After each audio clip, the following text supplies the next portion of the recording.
The horror channel, everybody. Today we are back on Mr. Ballen. He's got a brand new video out. It's called Psychic Arrested for Helping the Police, and it's a top 3 strange but true. So I'm expecting 3 stories. Love this guy, love his storytelling. So if you're not subscribed to his channel, go and subscribe to Mr. Ballen right now. Okay, let's check this out.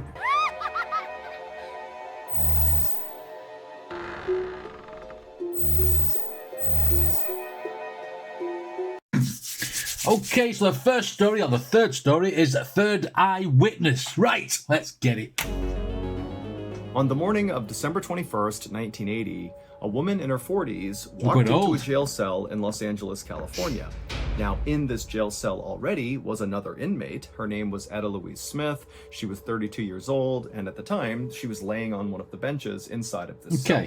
Etta had actually been in jail for 4 days leading up to this moment. The police were sure Etta had something to do with the savage murder of a nurse in the area, but they really didn't understand what role she had played. In fact, virtually everything about Etta was very confusing to police. And Etta herself was not really doing herself any favors because she wasn't really explaining how she had the information that she had. Now, Etta had already gone through a 10-hour-long interrogation, which led police nowhere. She had undergone a polygraph test, which didn't lead to any new answers. Well, I found out off my good friend Basil that these polygraph tests cannot be used in the court of law over certain things because they're not 100% accurate. I think there's something about 90% accurate, is it?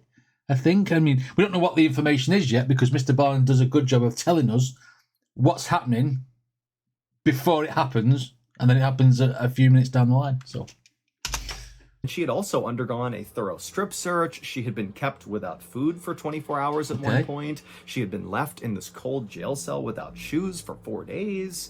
But she just wouldn't crack. She would not confess to playing a role in this murder. And so this was why police on this day had decided to go another route to get information out of Etta.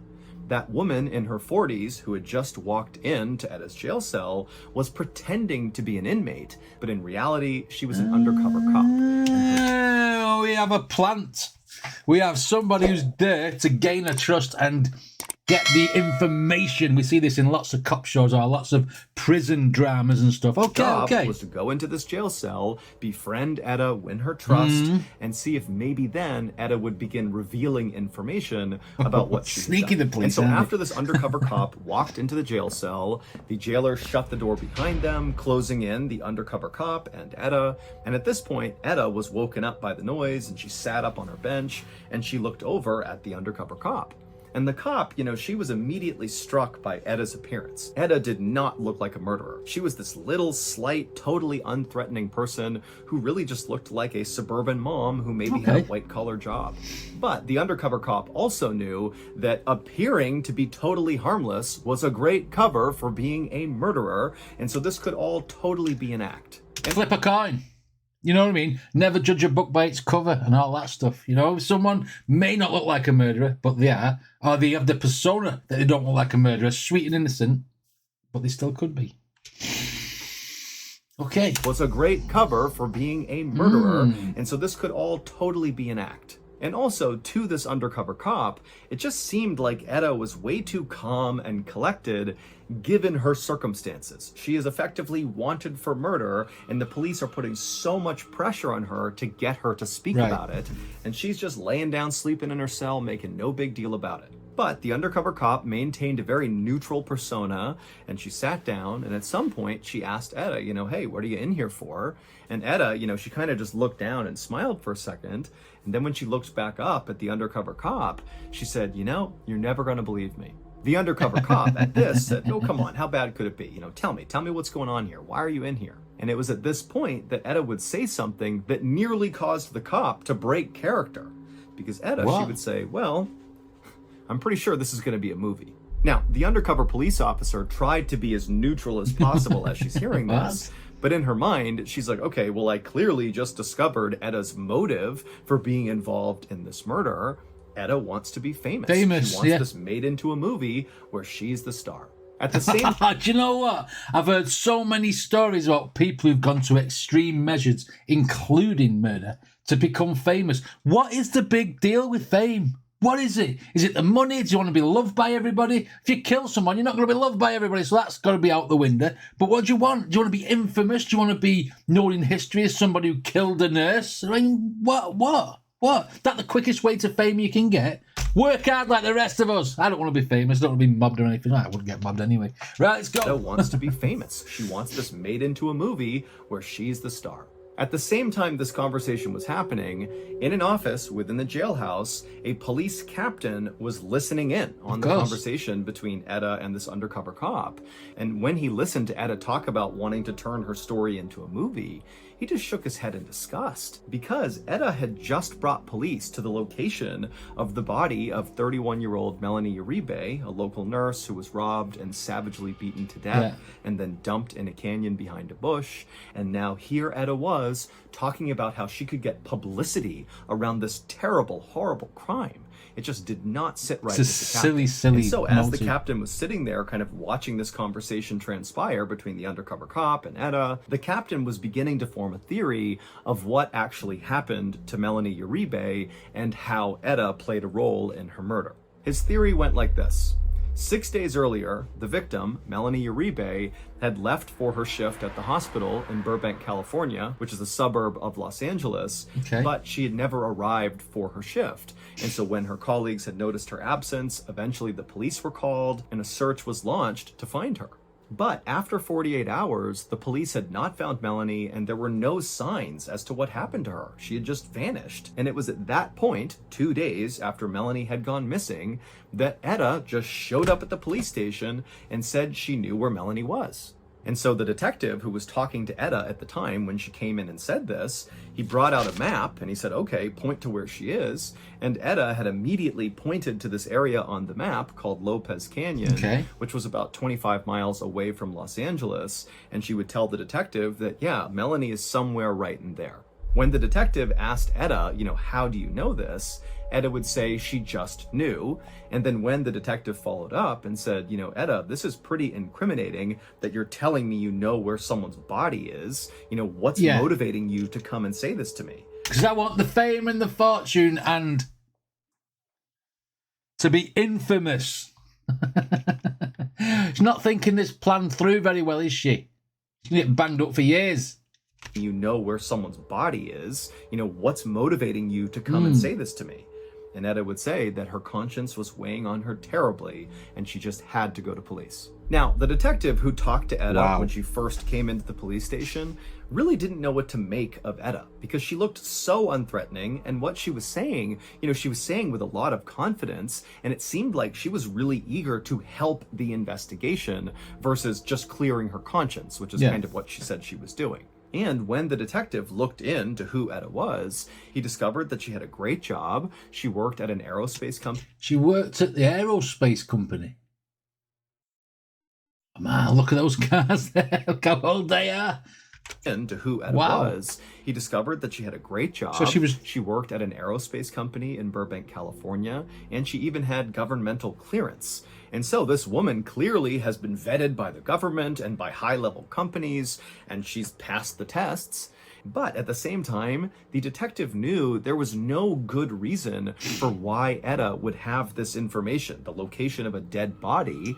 I mean, either she's just wrong and there is no body there, or if the body's there, the most likely scenario is that Etta was involved in killing this person or disposing of their body, or maybe both.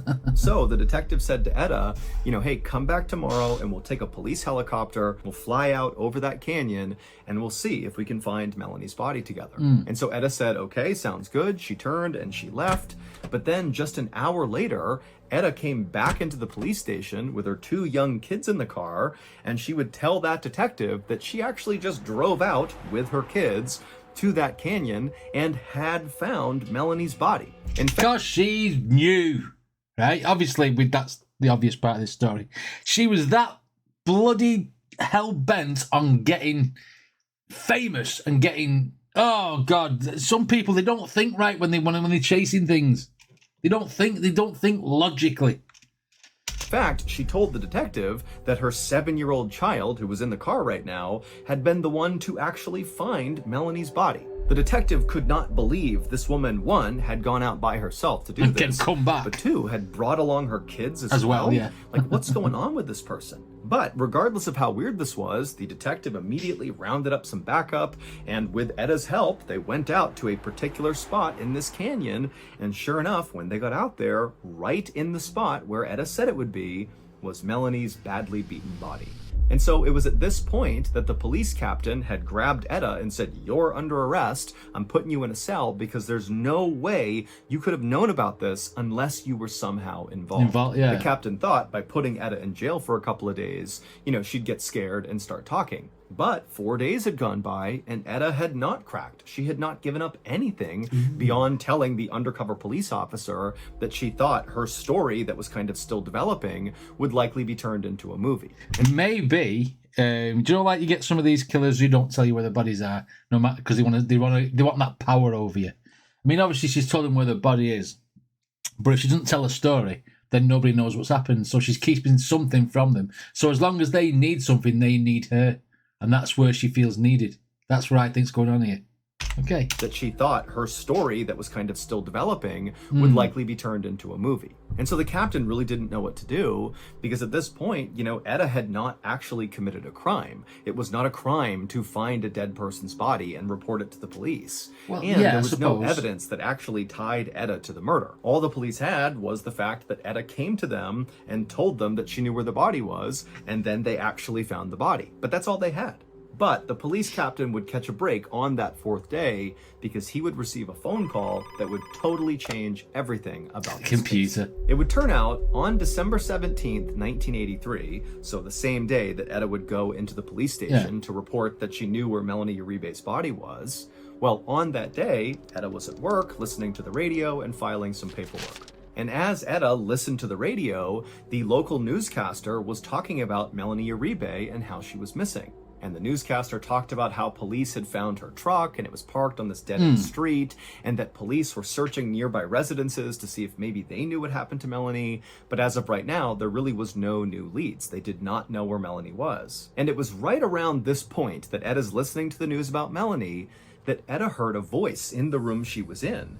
And the voice said very clearly to Eda, "She's not in one of those houses." And Eda immediately, when she heard it, she turned around wondering who the heck was in here, who's talking to her, but there was nobody else in the room. And then it was like immediately there were these flashes of images in Eda's brain that she had no idea what they meant, but it was a succession of a dirt road and then a bush and then something white, a nurse's shoe. And Eda... Psychic. This is going very, very far-fetched, like someone's put the information into her head. It's like a film that's going to be psychic. Almost paranormal. That's why it might be made into a film. Oh, so I may have misjudged this. Session of a dirt road, and then a bush, and then something white, a nurse's shoe. And Eda very clearly saw these 3 images. And it was right then that Eda thought, oh my God, I know where Melanie Uribe is. And so she sat there wondering what to do, and then finally thought, I have to go to police, as crazy as this sounds. And so she hopped in the car and she drove to the police station and she said, I don't know how, but I do know Melanie Uribe is right there in that canyon. But when the police had said, come back tomorrow and we'll go out and look for her, Eda just couldn't wait. It wasn't good enough for her, with her kids, driven out to the canyon that she had seen in her mind. And sure enough, when she got out there, she found the dirt road that she had seen. Then she found the bush that she had seen. And then with the help of her kids, they found the white nurse. I'm sorry, with the help of her kids. Come on. You wouldn't take your kids out there. You get someone to look after them while you go and have a look. Then she found the bush that she had seen, and then with the help of her kids, they found the white nurse's shoe, and it was right near Melanie's body. Which meant that voice that Eda heard and the vision she had all been real. The phone call that the police captain received on the 4th day that Eda was sitting in jail and talking to the undercover cop, the phone call that changed the whole case. Yeah. Well, the phone call was from another police officer saying they had just arrested 3 men who were caught bragging about beating and killing Melanie Uribe, and they had confessed and they were now being held in jail. And so clearly, Etta did not commit this murder. And so even though it made no sense that she just knew where this body was, the police had to release Etta the same day, so she was released. And then ultimately, the three men who confessed to killing Melanie Uribe, real mugshots they would as well. be found guilty, and they would each be sentenced to life in prison. 6 years later, Etta would sue the police department, and she would win the lawsuit because the jury on that case absolutely believed that Etta really did have a psychic vision that led to the discovery of Melanie's body. Etta would never go on to make a movie about her story, and in fact, when she was asked later on about why she said that during her conversations with that undercover cop, Etta would clarify that she didn't say that she wanted to make a movie, but rather she said to the undercover cop something to the effect of, it feels like I'm living out a bad movie. And so that was kind of misconstrued by police into her saying, I want to make a movie about this. She didn't and has never made a movie, and in no way has sought out any fame or recognition for what happened. Oh, okay. So I misjudged it as well. How crazy is that? Because obviously we know these are true stories and people have said this, that and the other. But I mean, what a twist in the story too. I'm sat there, me thinking, oh, she wants the fame, she wants this, she wants that. She wants to keep the power over the police. She wants to do what she wants to do and keep them, leading them on. When all the time, she had a bit of a vision. I'm still skeptical about things like that, so I don't know. But I mean, I don't know. I don't know. What do you guys think? What do you think she was? Didn't she have a vision? Think there was something paranormal happening? Think she was psychic? Let me know in the comments. Right, on to the next story.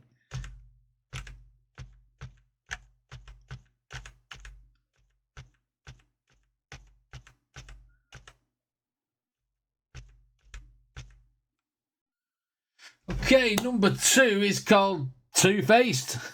Okay, right, let's go. Come on, Mr. Bond, see what twists you've got in this one. On the night of November 7th, 1860, a 51-year-old American politician walked inside of his modest 2-story home in Springfield, Illinois. Yeah. This politician was totally exhausted, but he was also really happy because in his hand he had a telegram that confirmed he had won an election that he had worked so hard for and he wasn't sure he was going to get. And so earlier that night, this politician had been out basically partying and celebrating this huge victory. Okay. But now he was totally beat and ready for bed. Once the politician was inside his house, he picked up an oil lamp to light the way, and he walked through his house to his study, where he put the lamp down on his desk. He put the telegram saying he had won this election next to the lamp, and then the politician just collapsed into his sofa to fall asleep. Right. But before he closed his eyes, this politician looked over at a mirror on the wall, and what he saw in the mirror made him gasp, and he sat upright and looked at it like he couldn't believe what he was seeing. In this mirror, this politician was seeing his own face, reflected as it should be, but then next to it was another face, and it was not his. It kind of looked like him, but it actually looked more like a corpse, like a dead person was looking out at him from this mirror. And so the politician, he stood up and began walking over to the mirror to get a closer look, but as he got closer, the dead person's face disappeared, and all was left was his own reflection. Well, what you do there then, guys, is one of two things. You either smash that mirror and throw it out, burn it with fire, or 2, spend the rest of your life stood right in front of it so you can't see whatever it is it's trying to contact you. What? No. I'd be off. I'd be off somewhere. Sir, the dead person's face disappeared, and all was left was his own reflection.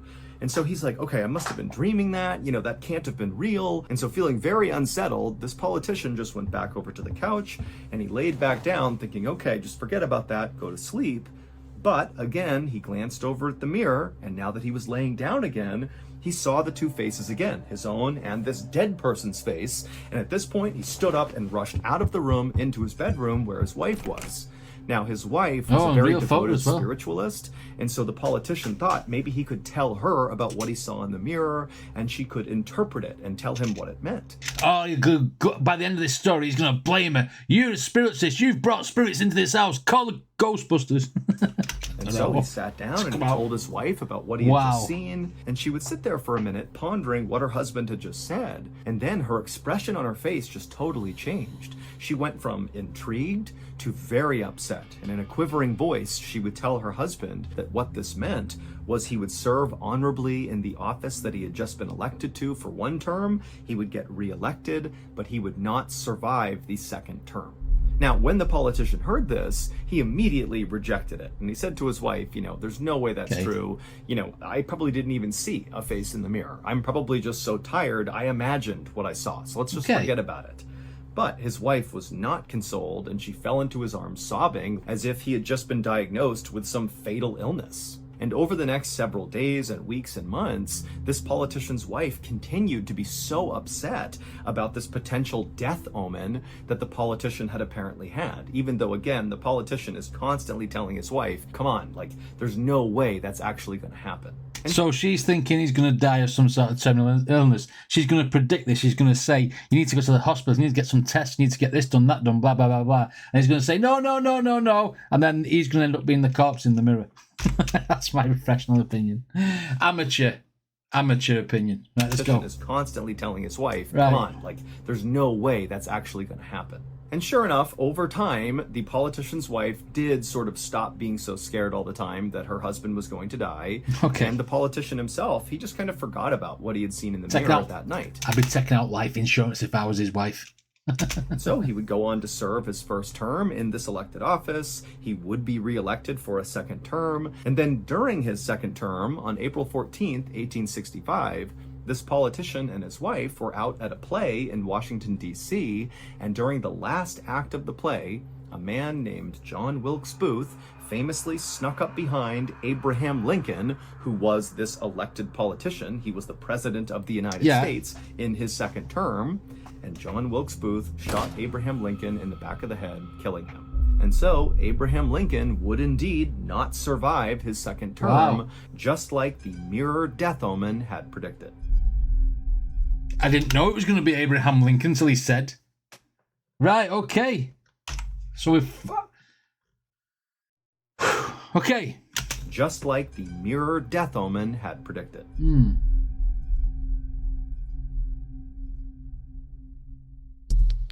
Oh, that's the end of the story. It was a short one, weren't it? What do you think of that, guys? Is that really what happened, do you reckon, with... So obviously it's not going to... It wasn't an illness. It was Abraham Lincoln who got assassinated like a lot of presidents do.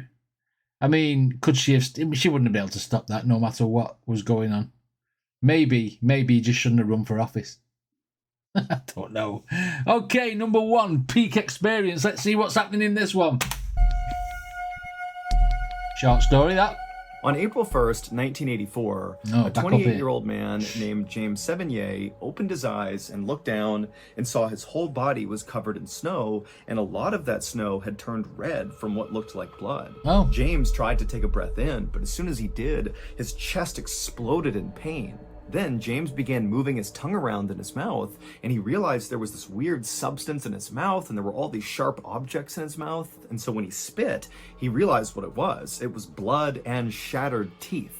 James began to panic and tried to lift up one of his arms, but it wouldn't move. This got really sinister really quick. The guy just lying down in the snow, he's covered in snow, and he's got a bit of blood. Next thing, I can see a film in my head. It's the way he's telling this. I can see the start of a film where somebody's under the snow and then they don't know what's going on, and they end up with like smashed teeth and stuff and blood. And then it'll come out to somewhere. Then they'll play the film out from 6 months earlier, then gets that point at the end again. They show the end at the beginning, like on some films. This is what I've got in my head now. And then when he tried to move his other arm, it did move, but that little movement hurt so bad he began crying in pain. So James is dealing with this blinding full body pain that he has no idea what it came from. He's looking around and he can barely understand where he is or what happened. But then James looked up kind of right behind him and he saw this enormous snow-covered mountain. Okay. Now, James had no idea what mountain this was, but in his head, he thought, I must have attempted to climb that mountain. Yeah, fell down it. James was a self-described climbing bum, right, which really just meant he lived out of his car most of the time and traveled all around the world, seeking out the most dangerous mountains in the world for him to climb. And so as James was racking his brain trying to remember what happened, suddenly it all just came flooding back.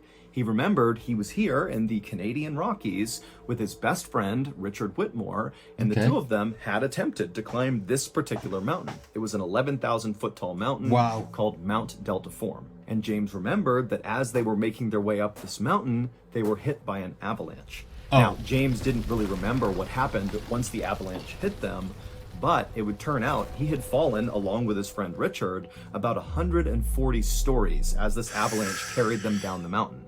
For reference, that's taller than the Empire State Building. So this is a massive fall. And so as James is remembering that avalanche, he began looking around frantically for his friend Lucky Richard, to be alive, hoping that maybe he was okay and nearby, and they could work together to get out of this situation. And sure enough, at some point, James looked over and he saw there was a crumpled figure kind of lying in the snow that obviously was another person. And so James instinctively tried to sit up to go over to his friend, but as soon as he attempted to do that, he felt the blinding pain. Yeah, he's broken from his body or something. Wrecked here. Yeah. He couldn't stand up. But James really wanted to go see his friend, so he kind of rolled over, and through the pain, using his one good arm, he crawled his way over to Richard. And for a second, he thought maybe his friend was alive, that he too had survived this epic fall. But as he looked down at Richard, he could see his chest was not moving, and his neck was twisted really badly, and so was his back. And so James knew his friend Richard was dead. And so James just collapsed into the snow, feeling unbelievable anguish and sadness and fear. I mean, this is the only other person out here. They are nowhere near civilization, and it's going to be at least 4 days before anybody even notices that they aren't back yet, because that was when James and Richard were supposed to be home. And now James is thinking, like, I can't even stand up. I can barely breathe. I'm so badly hurt. What am I going to do? And pretty quickly, James adopted the mindset of, unfortunately, you're going to die here. And this was something James had always thought would happen to him eventually, that a mountain would end up killing him. And here he was realizing that, yep, that's exactly what's about to happen. I'm going to die out here. And so James just kind of lay there, resigned to his fate, literally waiting to die. Can you imagine being in that sort of predicament? The fact that your mate's just died next to you, that'd be traumatic enough.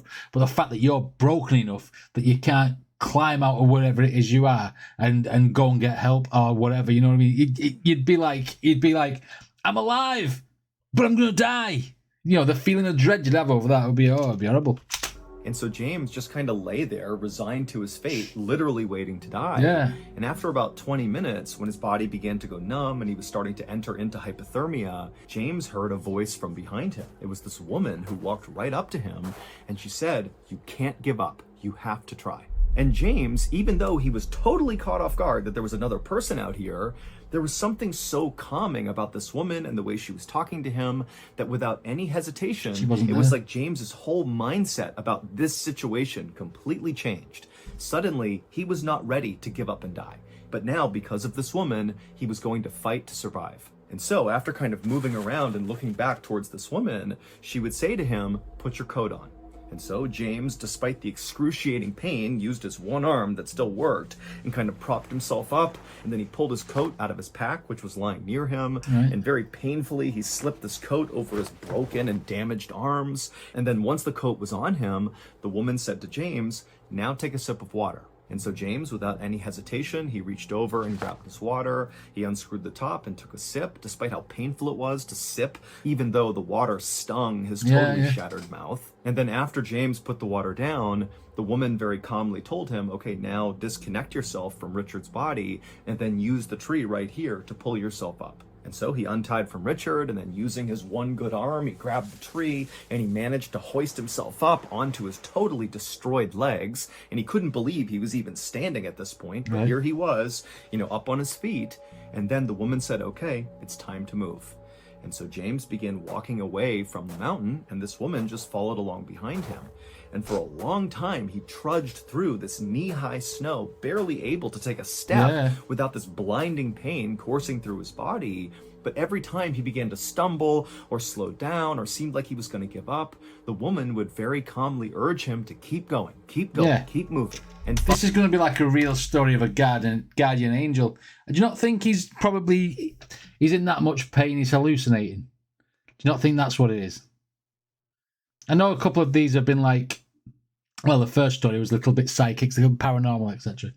But I mean, I feel this one is going towards like a real life guardian angel. I think he may be hallucinating because he's in that much pain, his body's going into shock, but he's still a bit compos mentis enough to try and get out and survive, sort of thing. Like it's fight or flight survival instinct. That's what I think is going on here.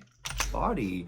But every time he began to stumble or slow down or seemed like he was going to give up, the woman would very calmly urge him to keep going, keep moving. And finally, after about 4 hours of this horribly painful trek James was on, he came upon the camp that he and his friend Richard had built before coming over to this mountain to begin this climb. And so James quickly began moving towards his tent that was still pitched, that he knew inside had a warm sleeping bag and some water and food. And so as he made his way towards the tent, he stopped himself and he turned around to talk to his guide, to thank her for pushing him onward.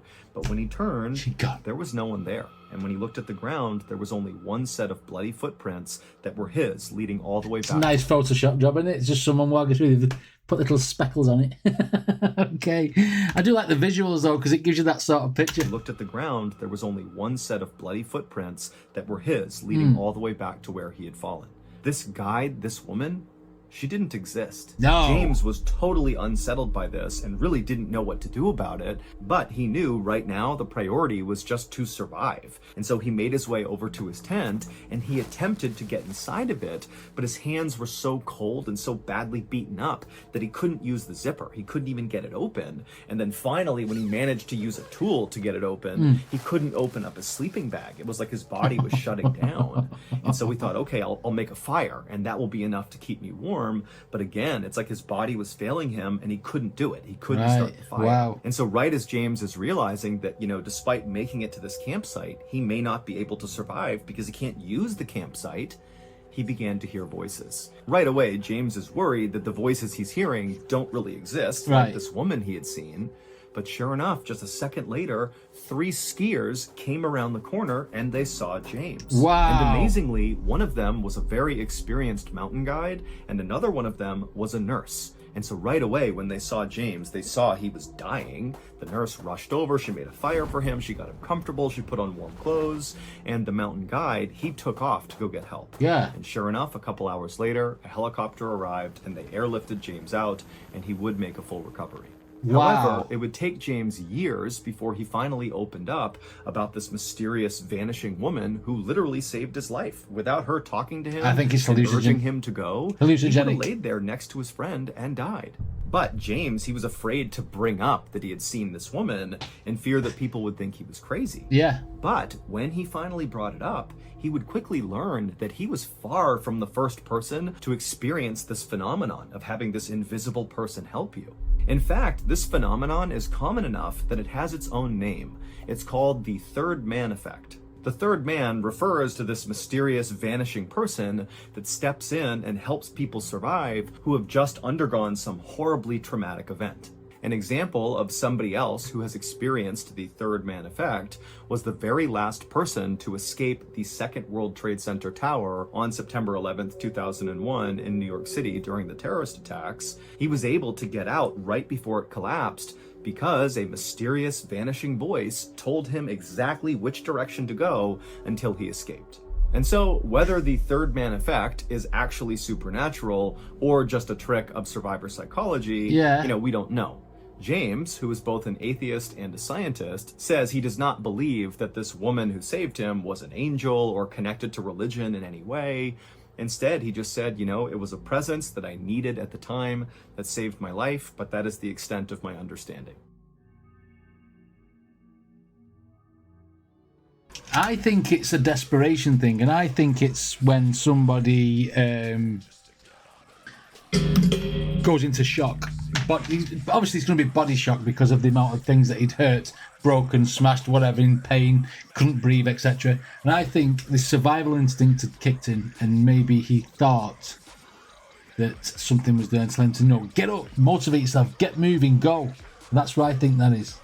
But I didn't know there was somebody in the World Trade Center attacks that had proclaimed to have gone through that as well. I don't know. Maybe, It could be a phenomenon. I don't know. I'm skeptical first. I mean, people could say that for a story, couldn't they? You know what I mean? They could say, George, to make the story a bit more interesting, something come and it got me out. You know what I mean? And it's I don't know. I mean, like I say, I'm skeptical about paranormal things. I've never heard no voices or anything like that in any sort. I've never been into body shock, I suppose, so I wouldn't know.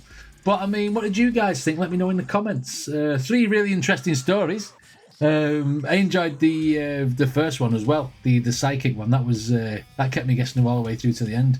So yeah, I do love these stories from Mr. Bourne, and like I say, I am going to continue to do these videos and get them on this channel. Anyway, if you like my videos, then please hit like and subscribe, and I shall see you all on the next video.